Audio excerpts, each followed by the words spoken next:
digamos, para avanzar, vamos a hablar de la fe salvadora. Está en el capítulo 2 de Santiago. Mira lo que dice el verso 14 en adelante. Hermanos míos, ¿de qué aprovechará si alguno dice que tiene fe y no tiene obras? ¿Podrá la fe salvarle? Esto para los que dicen que no son necesarias las obras, también por una mala interpretación de un pasaje que ahorita vamos a mirar. Pero mira lo que dice el verso 18. Pero alguno dirá, tú tienes fe y yo tengo obras. Y Santiago dice, muéstrame tu fe sin tus obras y yo te mostraré mi fe por mis obras. Verso 19 dice, tú crees que Dios es uno, bien haces. También los demonios creen y tiemblan. Mas, ¿quieres saber, hombre vano, que la fe sin obras es muerta? Y hace un recordatorio de lo que pasó en el Antiguo Testamento con Abraham. Dice, ¿no fue justificado por las obras Abraham nuestro padre cuando ofreció a su hijo Isaac sobre el altar? Es decir, que una demostración de la fe de Abraham fue sacrificar a su hijo, ponerlo en un altar. ¿No ves, verso 22, que la fe actuó juntamente con sus obras y que la fe se perfeccionó por las obras?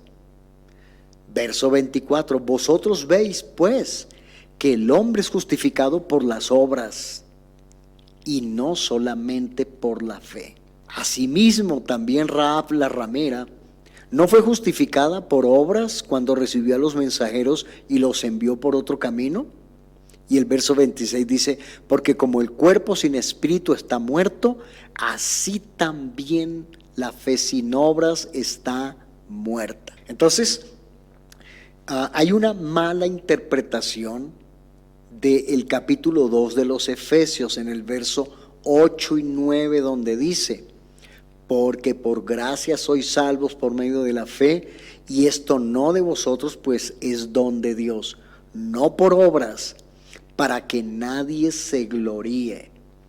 Y aquí surge una pregunta. ¿Echó Santiago abajo el sermón de Pablo cuando dijo no por obras para que nadie se gloríe? ¿Estaba contrariando Pablo lo que decía Santiago? Porque Santiago dice definitivamente, y leímos varios versículos en ese capítulo 2, definitivamente dice que la fe tiene obras. Pero el apóstol Pablo dice que no por obras para que nadie se gloríe. Cuando haces un estudio serio al capítulo 2 de Efesios, al igual que Gálatas, tú te darás cuenta que estos pasajes están escritos para refutar la ley. Es decir, la gente que se quiere salvar por las obras de la ley, léelo con toda confianza. Ahorita en este espacio no nos da el tiempo para hacerlo, pero léelo. El apóstol Pablo en Gálatas y en Efesios se está refiriendo a la ley, no es por las obras de la ley, porque la gente dice yo no robo, yo no mato, yo no le hago mal a nadie, como por qué Dios me va a condenar.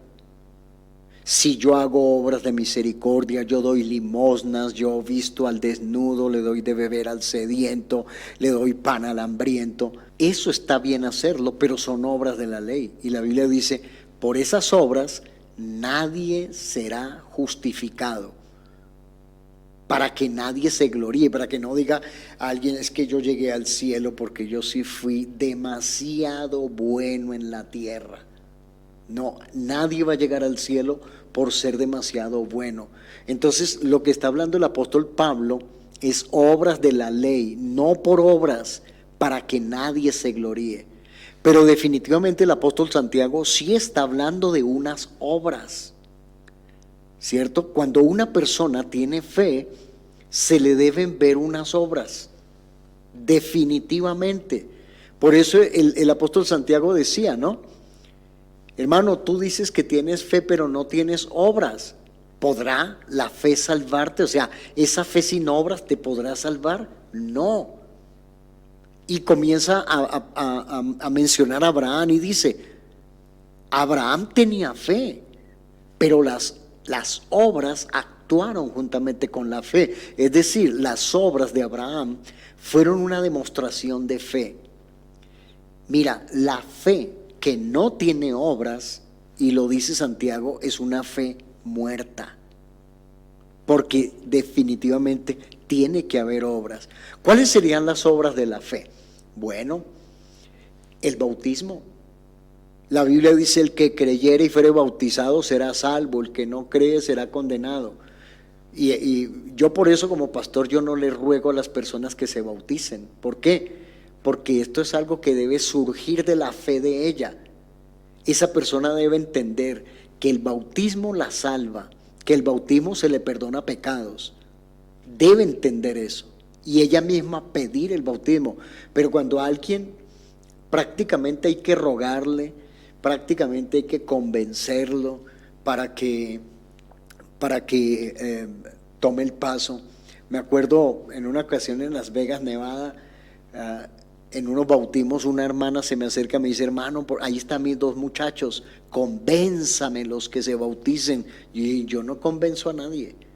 Aquí el que convence es el Espíritu Santo. La Biblia dice, Juan 16:8, y cuando Él venga convencerá al mundo de pecado, juicio y justicia. A mí no me corresponde convencer a nadie. Y si una persona no ha tomado la decisión del bautismo porque no ha creído, así de sencillo. No, yo creo en Dios y yo creo que Él me va a salvar, pero la Biblia dice que lo tienes que hacer.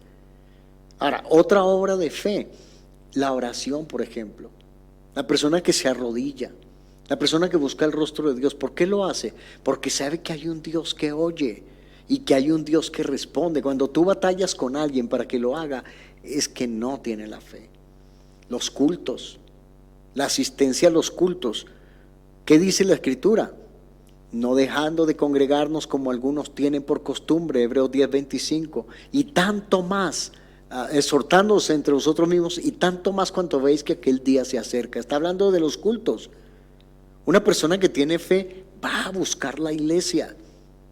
El que no tiene fe, pues no la busca.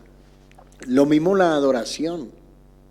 Uno llega a una iglesia, en nuestra congregación, en CDS Cota, nosotros no estamos diciendo: aquí está el Señor, ¿cuántos lo creen? No, ¿sabes por qué? Porque hemos venido porque creemos que Él está aquí.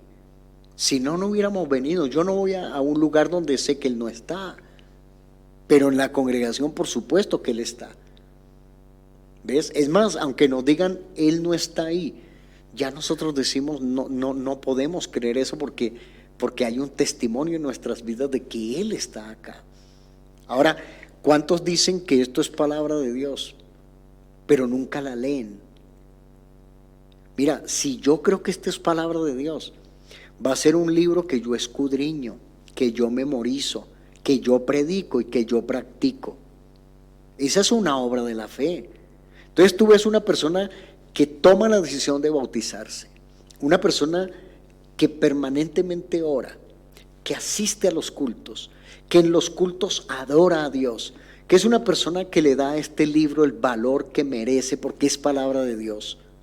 Hombre, esa persona está testificando con obras que tiene fe. Ahora, sabemos que el Señor viene pronto y que Él está preparando un pueblo para ser llevado. Yo quiero ser parte de esos hombres y mujeres que hagan algo por la evangelización del mundo.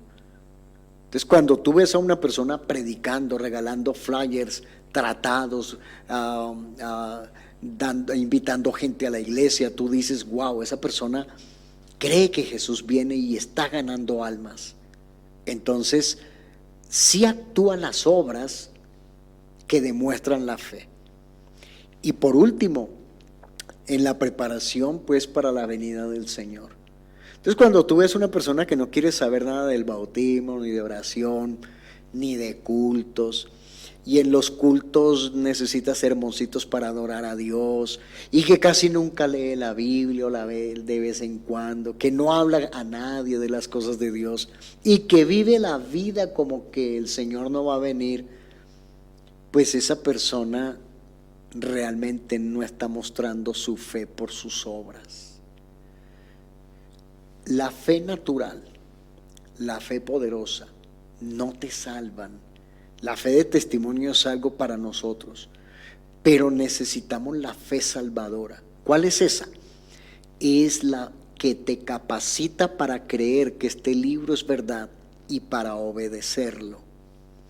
Si una persona no tiene la fe que lo capacita para creer que esto es cierto y para practicarlo, esa persona no tiene la fe salvadora.